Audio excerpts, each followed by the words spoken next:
A partir de agora, na Voz do Coração Imaculado, 107.7 FM, passamos a apresentar o programa Cristo Vive, jornalismo na Santa Igreja.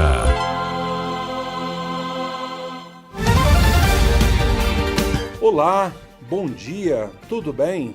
Então, nós da Pastoral de Comunicação da Diocese de Anápolis estamos aqui na sua emissora para, a partir de agora, com muito carinho, levar até você o programa Cristo Vive, que é jornalismo na Santa Igreja.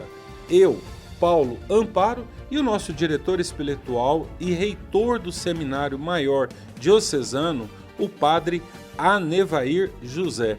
Padre Anevair, bom dia, tudo bem com o senhor?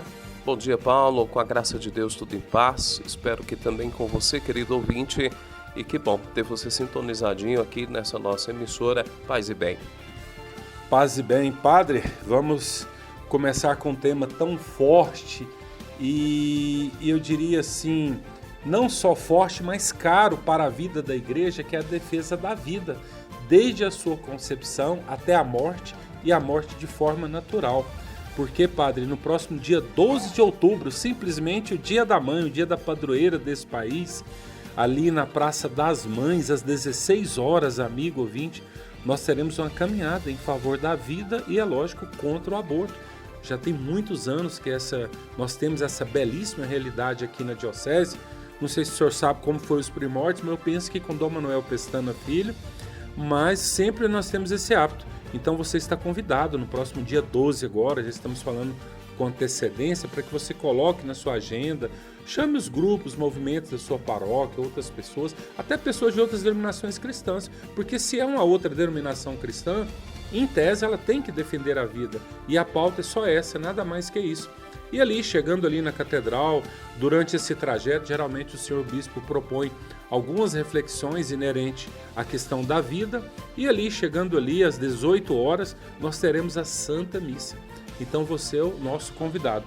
Padre, é uma manifestação pública dos princípios, dos valores que a Diocese faz ao longo dos anos, e graças a Deus uma participação expressiva das pessoas.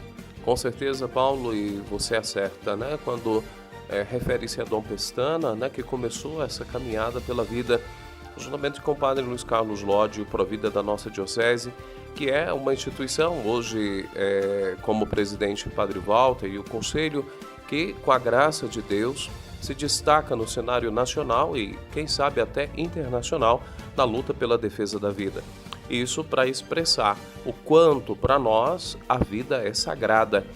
Lógico, é um dom de Deus, mas se a consideramos naturalmente, ela inicia desde a fecundação, né? Naquele momento, a vida humana já se faz, né, presente, já é um ser humano, né, que tem o seu direito, né, de ser concebido e de nascer, né? Isso é muito triste, a gente tem que falar aqui sobre direito a nascer.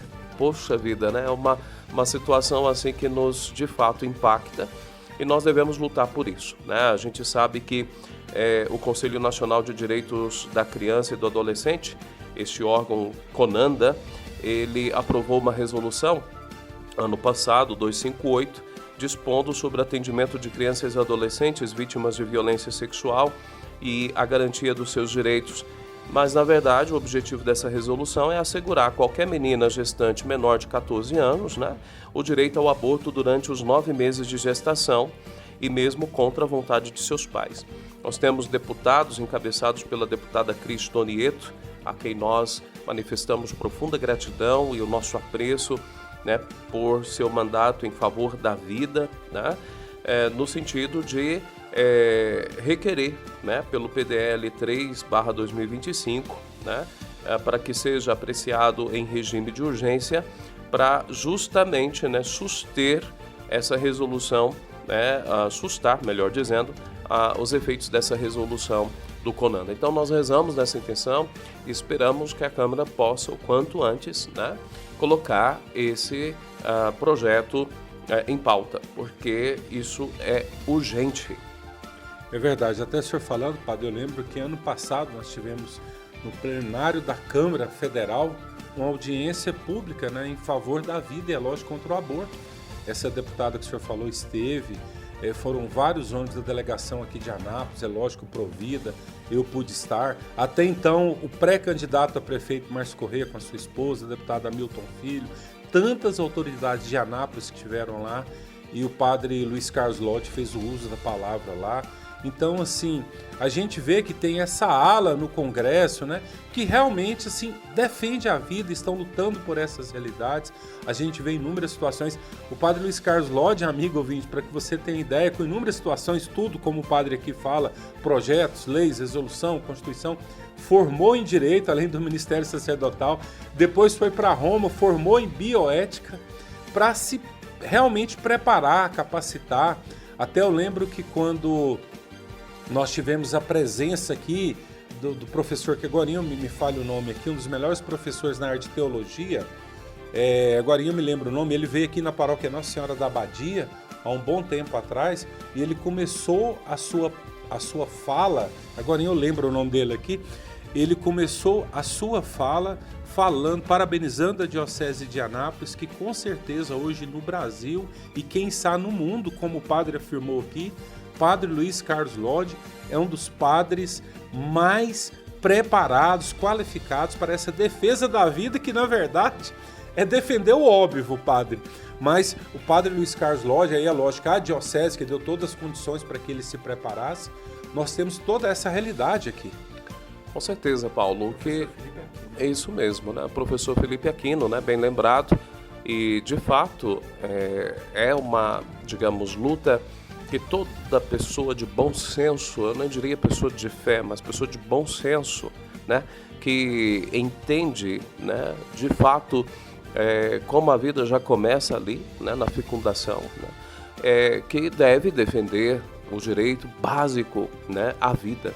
Por isso, isso está também, né, digamos assim, preceituado na nossa Constituição Federal de 1988, né, no seu caput do artigo 5º, o direito à vida como primeiro e mais fundamental de todos os direitos, né?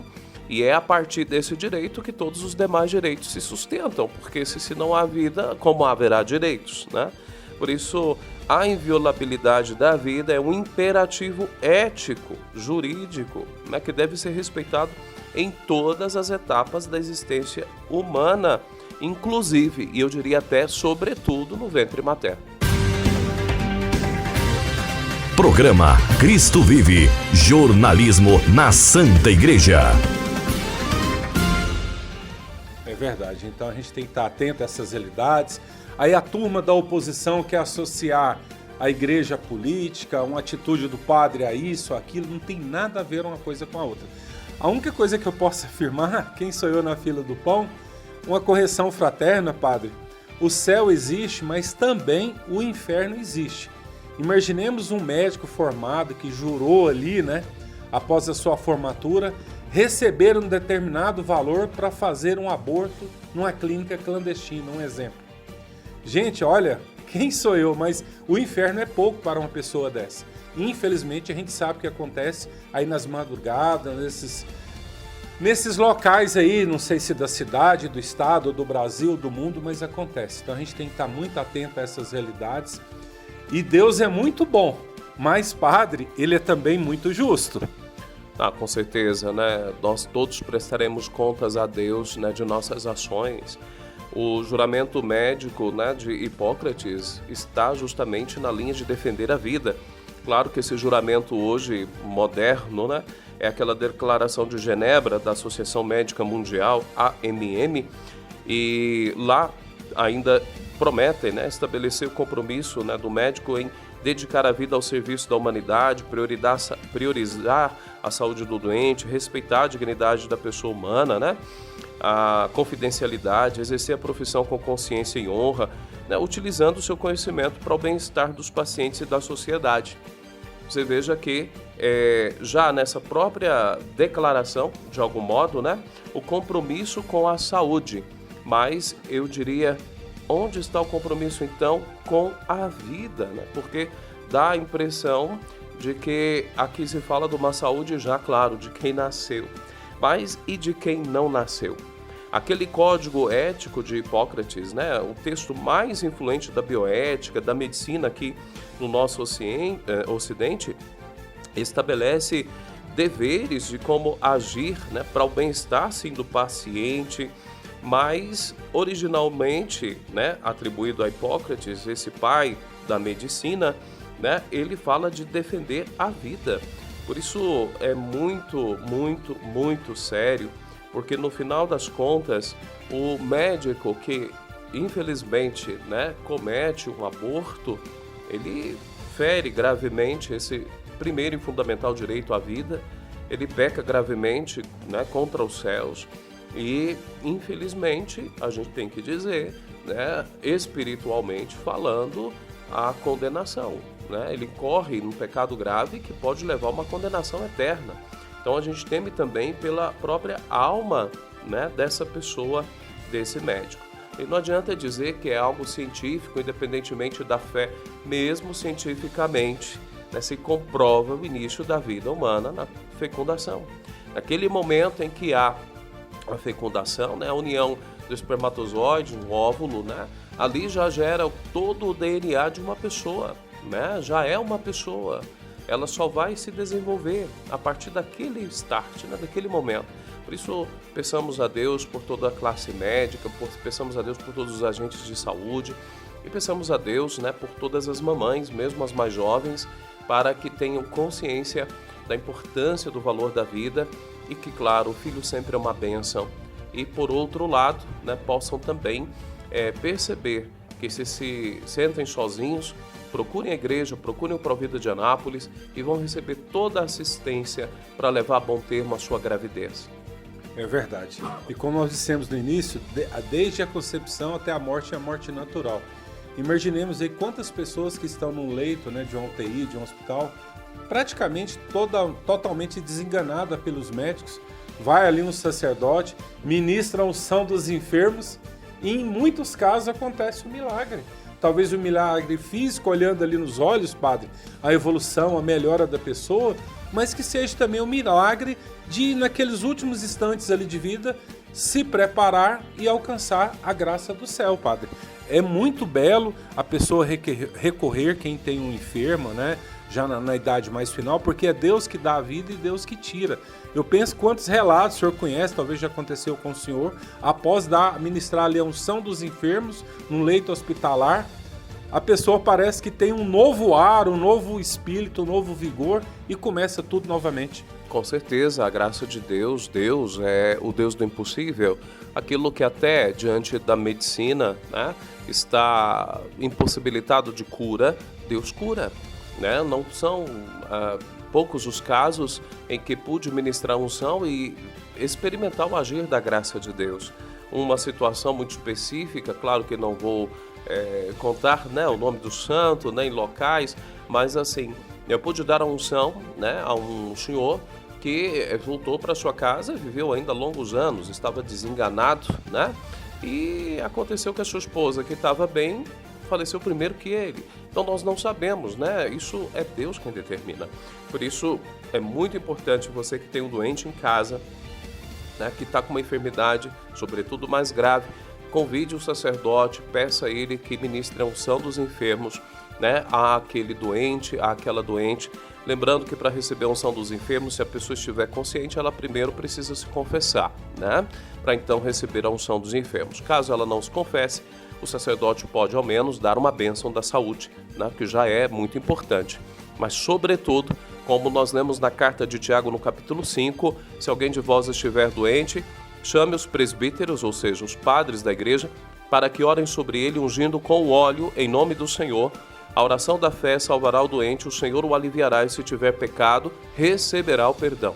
Portanto, os efeitos do sacramento da unção dos enfermos são inúmeros, né? Espiritualmente, a cura e também sendo da vontade de Deus fisicamente.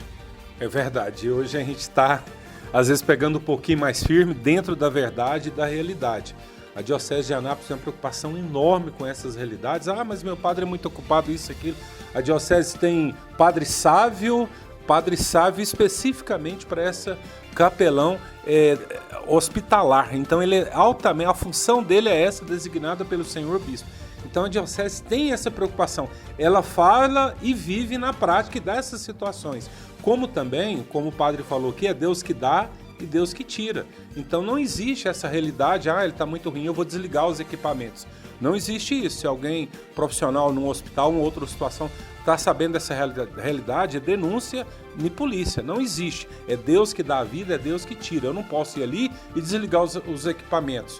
Jamais. Vamos estar bem atentos a essas realidades e a diocese tem um sacerdote específico para essa realidade. O que você está falando é muito sério, Paulo, e de fato, né, a igreja tem uma orientação muito clara na sua teologia moral em relação a pacientes terminais. Né? Nesse caso, por exemplo, pecado grave, né, cometer a eutanásia, como você descreveu, simplesmente desligar os aparelhos para evitar gastos, custos, sejam hospitalares, seja, né, enfim, isso não se faz. Existe também a ortotanásia, que é quando a pessoa já não tendo realmente mais condições, né, de vida, ali faz-se um tratamento paliativo para que ela possa ir, né, morrendo com dignidade, uma vez que não dá também para você manter a pessoa à custa de um aparelho eternamente, né, por assim dizer. É lógico que a gente precisa ter muito cuidado ao considerar isso. Na dúvida, o profissional de saúde, também a família, pode consultar o sacerdote, né, para dirimir essas questões de consciência. Né? E existe, infelizmente, a distanásia, né, que é justamente quando se antecipa a morte da pessoa, né? E isso é muito sério, a gente precisa ter isso bastante presente para a gente, como você mesmo falou, conceder, né, e também entender que a pessoa tem o direito a uma morte natural. Programa Cristo Vive. Então, eu só queria aqui falar, né, da distanásia, já que nós estamos falando da questão da vida, né? E você tocou numa coisa muito importante, Paulo, a questão do prolongamento da vida, né, com aparelhos. E aí a distanásia é justamente o termo que se refere ao quê? A prolongar artificialmente a vida do paciente terminal ou gravemente enfermo, muitas vezes com intervenções médicas invasivas e desproporcionais. Então essa prática pode levar a um sofrimento adicional para o paciente e sua família, não dando assim uma perspectiva realista de cura e melhora significativa. Então nesse sentido também seria, né, uma falta ética, moral, no outro extremo, né? Porque se a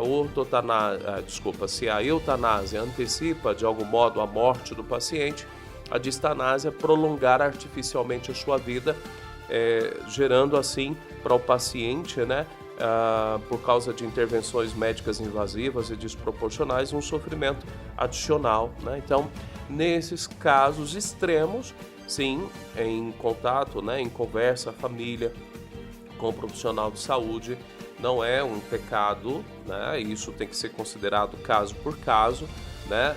A retirada dos aparelhos e o tratamento paliativo para que a pessoa então possa ter um fim, né, digno, né, amada e assim por diante. Então é só essa observação com relação à distanásia, porque afinal de contas, em assunto da vida, a gente precisa sempre respeitar aquilo, como você falou, né? Deus dá, Deus tira, né? E no momento que de a pessoa partir, não tem como nós também, né, querer negar, né, que ela possa partir, né?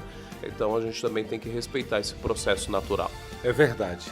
Então, dia 12 de outubro, feriado, domingo, Praça das Mães, às 16 horas, sairemos essa caminhada em favor da vida e contra o aborto, passando ali pelas principais ruas das cidades, dando algumas paradas, fazendo reflexões que vêm da nossa cúria, da nossa diocese, essas propostas para reflexões, e depois, já às 18 horas, na Catedral do Senhor Bom Jesus, teremos a Santa Missa. No último dia 4 agora de outubro, nós tivemos a celebração desse grande santo, né, da igreja, São Francisco de Assis. E sobre essas realidades, sobre os 800 anos do Cântico das Criaturas, nós vamos falar um pouquinho com o nosso querido amigo, irmão, Frei Flávio Noleto. Gente que faz a igreja.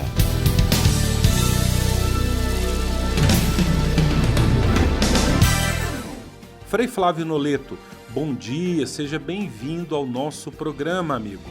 Caríssimo irmãos e irmãs, paz e bem, nosso bom dia ao Padre Anevaí e também ao Paulo Amparo e a todos os nossos ouvintes, nossos cumprimentos aqui, quem fala é Frei Flávio e, acima de tudo, uma grande alegria em estar com vocês. Muito bem, Frei Flávio Noleto, muito obrigado mais uma vez pela presença do senhor aqui, sempre muito importante. Mas, Frei, nós gostaríamos que o senhor partilhasse sobre essa grande celebração da família franciscana, os 800 anos do Cântico das Criaturas, o Cântico do Irmão Sol. O que o senhor poderia partilhar sobre essa bela realidade franciscana, amigo? Toda a igreja, a família franciscana e a Ordem dos Frades Menores celebram neste ano de 2025 o jubileu dos 800 anos do Cântico das Criaturas de São Francisco de Assis, que também é conhecido como Cântico do Irmão Sol. O texto revela momentos marcantes da vida de São Francisco de Assis, em seu encontro especial com Deus, ao contemplar as maravilhas da criação e compreender a presença do Criador que vai lhe dando sentido em sua vida. O Cântico das Criaturas vai lembrar o São Francisco, que estava quase completamente cego quando compõe o cântico, lançando nesse momento um olhar de fé ao contemplar as maravilhas da criação. Ele consegue pressentir a presença do Criador que lhes dá significado. Todas as criaturas, espelho das perfeições divinas, são irmãos e irmãs, porque são obras e do mesmo autor, o nosso Criador, Deus. E juntas, elas constituem o coro da criação que São Francisco contempla e louva. O poverello, que traduzindo o pobrezinho São Francisco, ele exprime uma delicada gratidão ao grande Criador. Portanto, o cântico é a expressão que recapitula toda uma vida de conformação com Cristo, o Filho bem-amado, a fé de São Francisco na paternidade de Deus, se transforma num canto de louvor que proclama a fraternidade de todas as criaturas e a sua beleza. São Francisco, ele contempla nas coisas belas a beleza suprema do Criador, e pelas pegadas que ele deixara impressas nas coisas, ia seguindo o bem-amado de tudo, bem como se servindo como escada para subir e chegar àquele que é o todo desejável. Assim diz a legenda maior no seu capítulo 9, versículo 1. Portanto, as reflexões, as ponderações necessárias que nós queremos fazer ao comemorar este centenário, 800 anos, basicamente é ajudar o povo e também nos ajudar a olhar, contemplar e reconhecer a presença e a beleza do Criador que se revela em todas as criaturas. Portanto, celebrar o Cântico das Criaturas deve nos levar a uma mudança radical na nossa relação com o Criador, que consiste em deixar de possuí-lo e tomar a decisão de salvar a casa comum, a nossa Mãe Terra.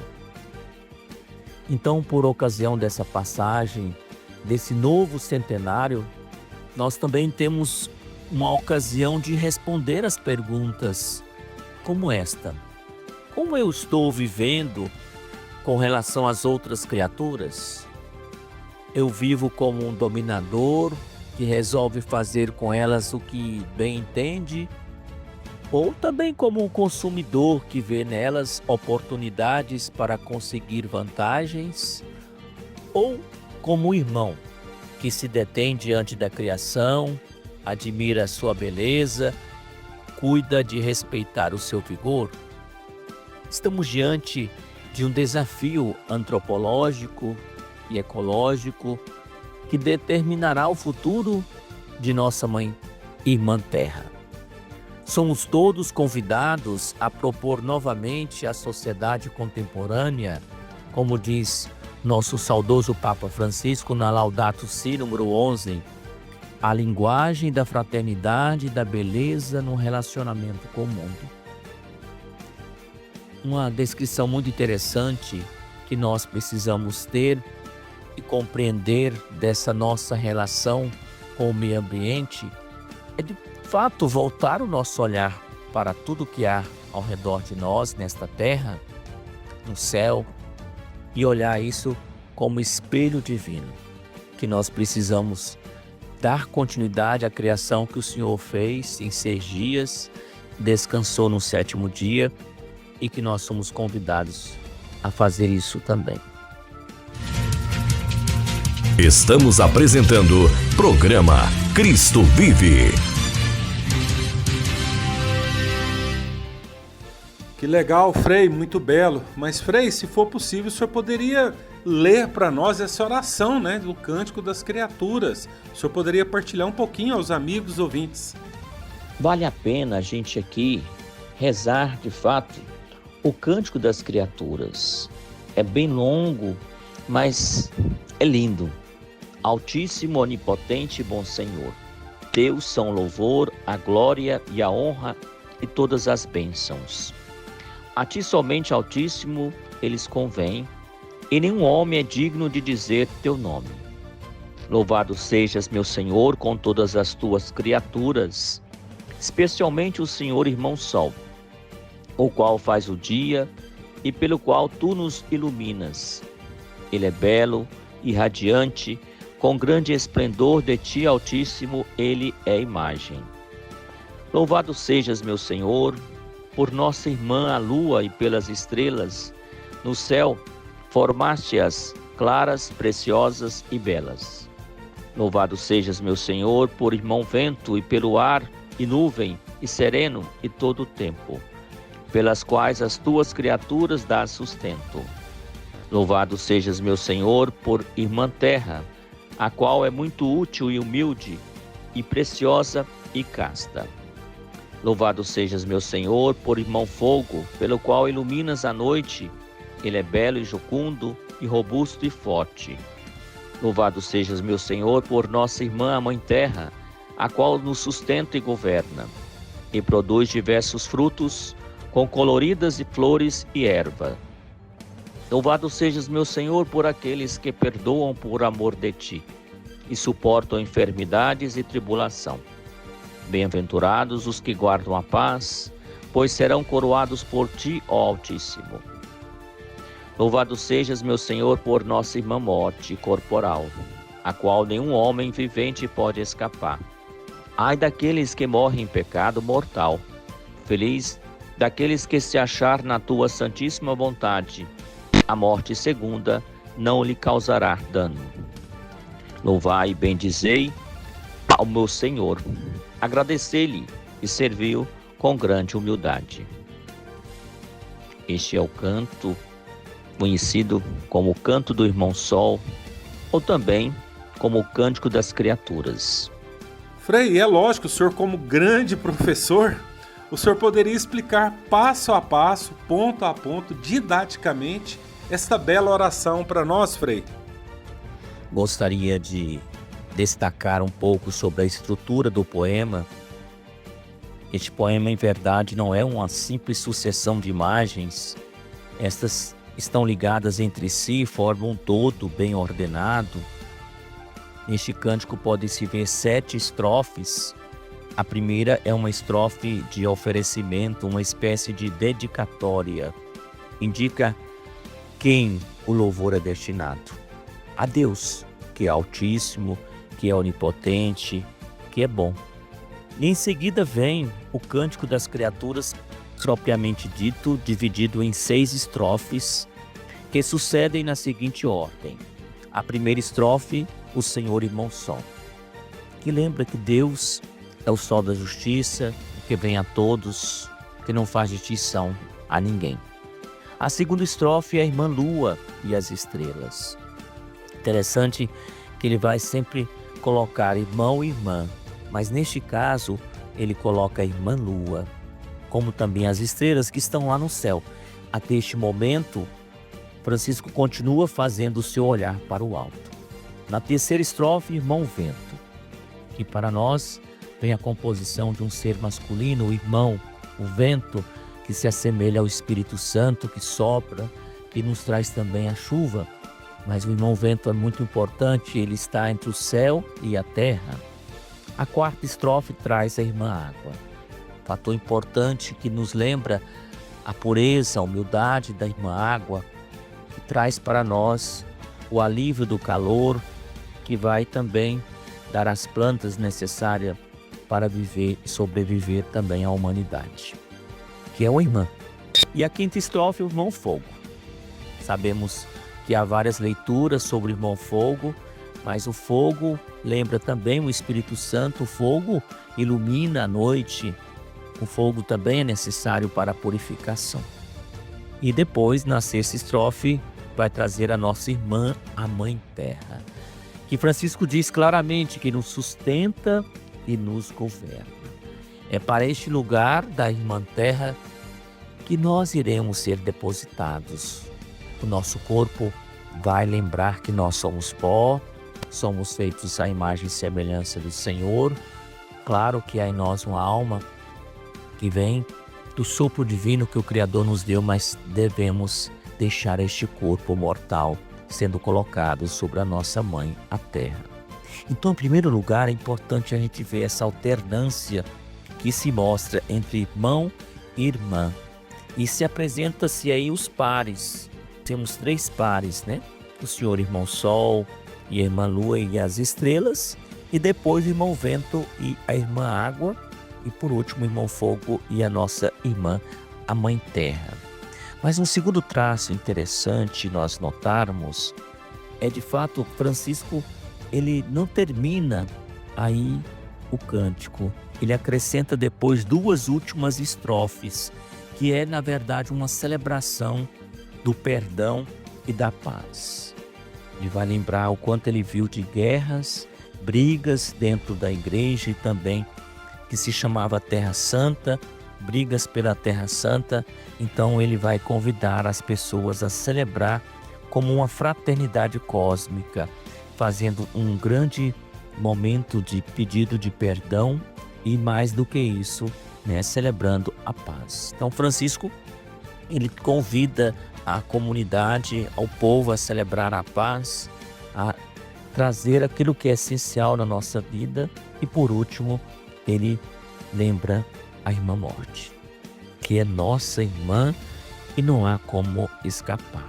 Finaliza o cântico dizendo: louvai e bendizei. É o que nós somos feitos para sempre louvar e bendizer ao nosso bom Deus. Frei Flávio, muito obrigado por partilhar, por explicar, né, por trazer essas belezas, essas realidades de São Francisco de Assis. Nosso muito obrigado, amigo. Queridos ouvintes, eu quero agradecer essa oportunidade de levar essa mensagem dos 800 anos do Cântico de São Francisco de Assis, desse grande louvor. Muito obrigado, Paulo Amparo, por oferecer essa oportunidade de explicar e falar um pouco desse material muito rico do cântico. Obrigado ao Padre Anevair também, que tem colaborado muito nesse serviço de evangelização junto à nossa diocese.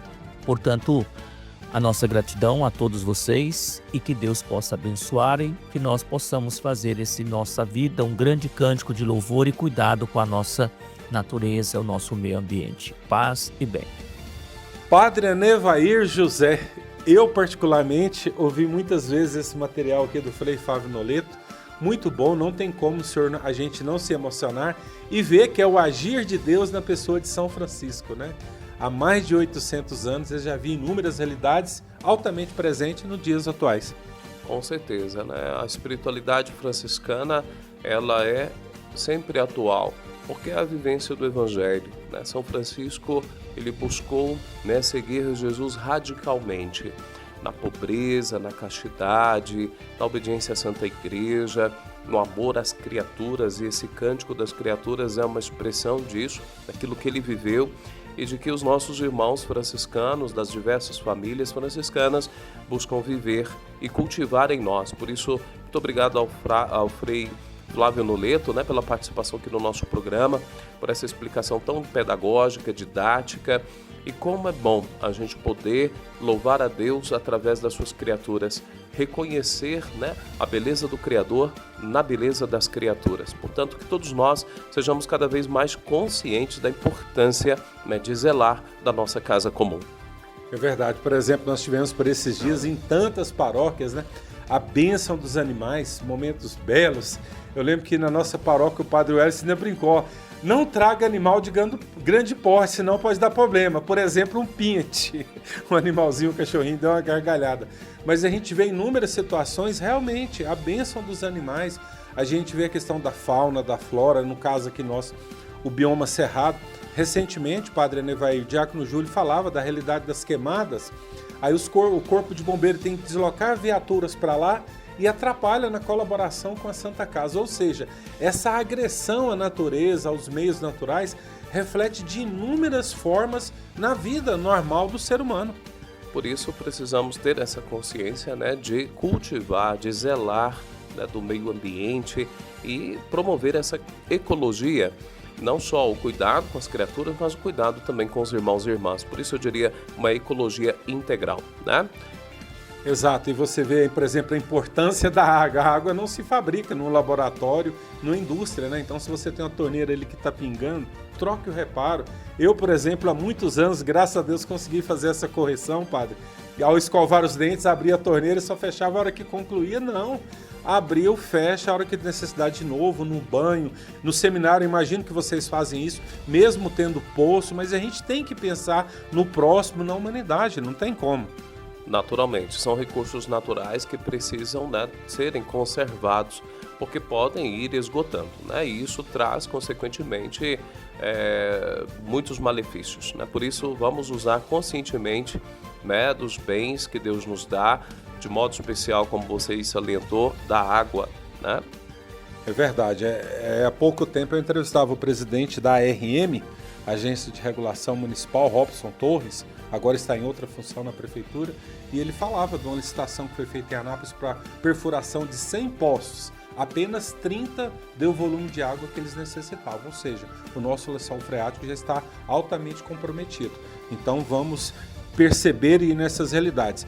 Mas, padre, esse mês de outubro também tem inúmeras realidades dentro da igreja, mas dentre elas a questão missionária.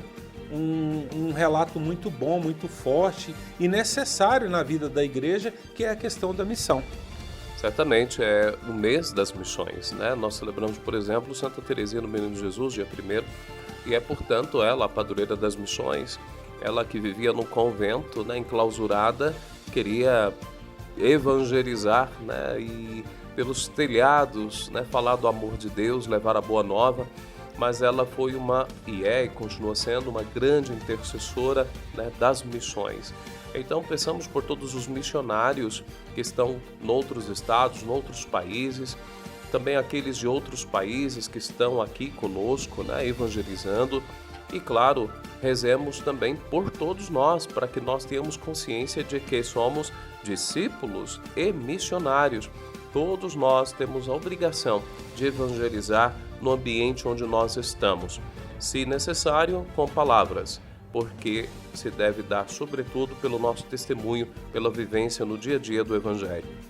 Até, padre, eu lembro certa vez, Dom João falando das reuniões na Cúria, todo dia chega pedido para ele de outras dioceses solicitando a ajuda de 1 ou 2 sacerdotes, por exemplo.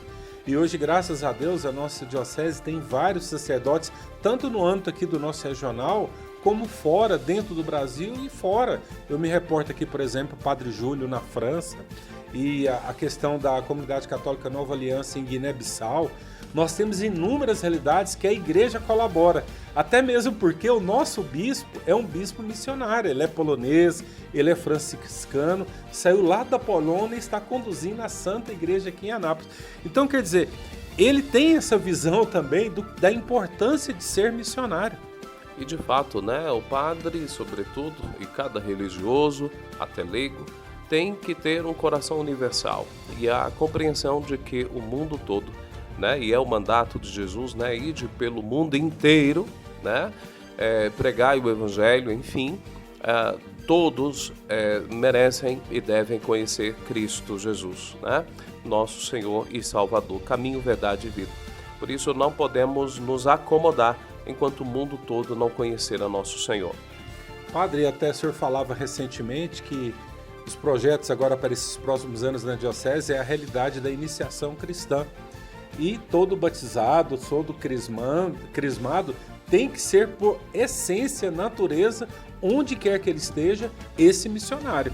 Com certeza, o batismo é, digamos, esse sacramento que nos torna filhos de Deus, naturalmente membros da igreja, herdeiros do céu, e a graça do batismo se dá, sobretudo, para a nossa santificação pessoal. O sacramento da crisma é essa também confirmação do Espírito Santo, mas para, sobretudo, a santificação do mundo, das pessoas, ou seja, o sacramento da crisma nos projeta, né, para a evangelização, e é nosso dever, enquanto católico, enquanto cristão, de evangelizar, anunciar o Senhor, a salvação. Que legal, Padre. Padre, estamos indo para o finalzinho do programa Cristo Vive, né, esse primeiro domingo do mês de outubro. O que o senhor poderia partilhar aí a todos que nos acompanham? Teremos aí o feriado da padroeira do Brasil e inúmeras realidades. No finalzinho do mês passado, a gente celebrou São Vicente de Paulo. Que vida bela, Padre! Na verdade, se as pessoas pudessem acompanhar mais, ler mais sobre a vida dos santos, inspira muitas das pessoas, né, Padre? Com certeza, né? Muita gente está preocupada aí com artistas, com famosos, né? E fofocas do mundo artístico, mas não se preocupam em conhecer a vida dos santos. E cada vida, né, dos santos é, digamos assim, uma vida que vai se conformando à de nosso Senhor e nos dão exemplos muito concretos de como viver o Evangelho no nosso dia a dia. Nos encanta, né, a vida dos santos.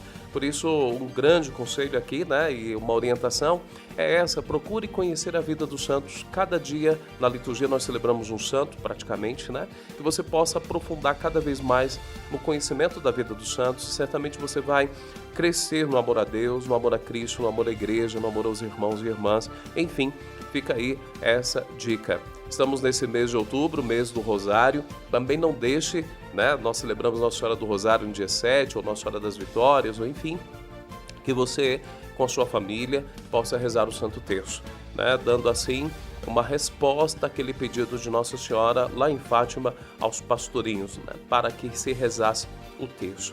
Por isso, que Deus abençoe você, a sua família, e dê as graças de que necessitam, né, para viver bem o Evangelho no dia a dia.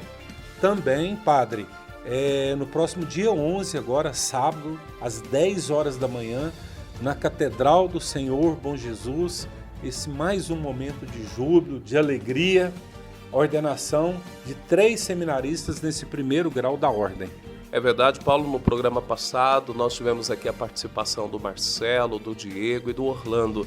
E naquela ocasião eles fizeram para nós e a você, querido ouvinte, um convite todo especial. E aqui a gente reverbera e a gente ecoa esse convite, né, para que você esteja junto com toda a diocese, com a família desses seminaristas, né, amigos, irmãos e irmãs, na ordenação diaconal no dia 11 de outubro, né, às 10 da manhã, né, lá na Catedral do Senhor Bom Jesus da Lapa. Então, você é nosso convidado, nossa convidada. Eu digo, vale a pena participar de uma ordenação, um momento muito lindo, uma celebração muito rica, né, e por isso fica aí o convite e, claro, o pedido da sua oração por estes nossos seminaristas que logo então, dia 11, serão ordenados diáconos para a Santa Igreja de Deus. Padre, eu penso que no coração do senhor, como reitor do seminário, dos padres formadores, dos bispos, muita gratidão a todas as pessoas que rezam, que colaboram, dão a sua parte no processo formativo, também para com os benfeitores do seminário maior diocesano. E eu penso que tudo isso refletiu no retiro que vocês tiveram durante a semana que antecedesse a ordenação, do qual o senhor foi o pregador do retiro deles. É verdade, desde segunda, dia 29, pela tardezinha, até sexta, agora, no almoço, nós tivemos o retiro de preparação para a ordenação.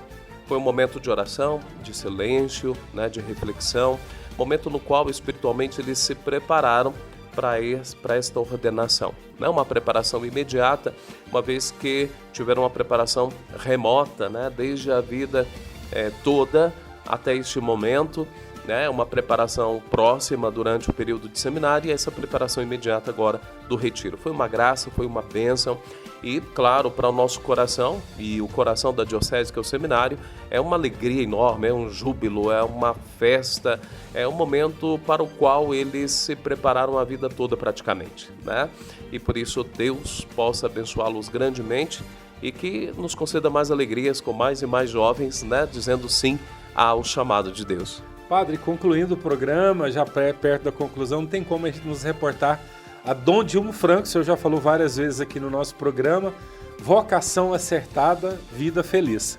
Naturalmente, e por isso ele dizia, ser padre é ser feliz, com um grande sorriso e com grande convicção. E era a vida dele, e a vida de todo sacerdote e de todo aquele que acertou no seu discernimento vocacional, Seja padre, seja religioso, seja consagrado ou consagrada, seja um esposo, uma esposa, Todos aqueles que então discerniram a vontade de Deus para a sua vida, de fato, a felicidade, a alegria de viver a sua vocação é que dá todo o sentido, significado à sua vida, Por isso, a nossa vida.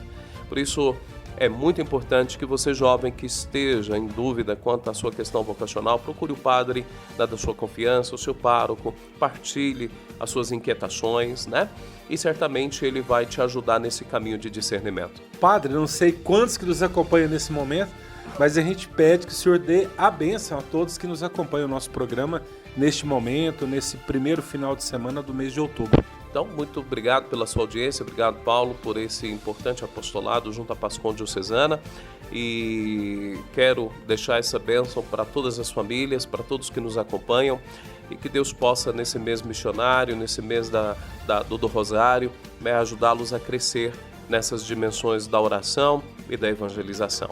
O Senhor esteja convosco, Ele está no meio de nós, desça sobre vós, sobre a vossa família, sobre o vosso trabalho, sobre todas as realidades nas quais estão inseridos, a bênção de Deus Todo-Poderoso, Pai, Filho e Espírito Santo. Amém.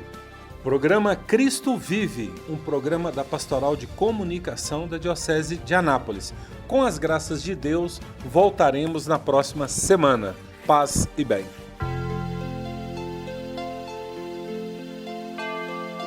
Você ouviu, na Rádio Voz do Coração Imaculado, o programa Cristo Vive, o jornalismo na Santa Igreja.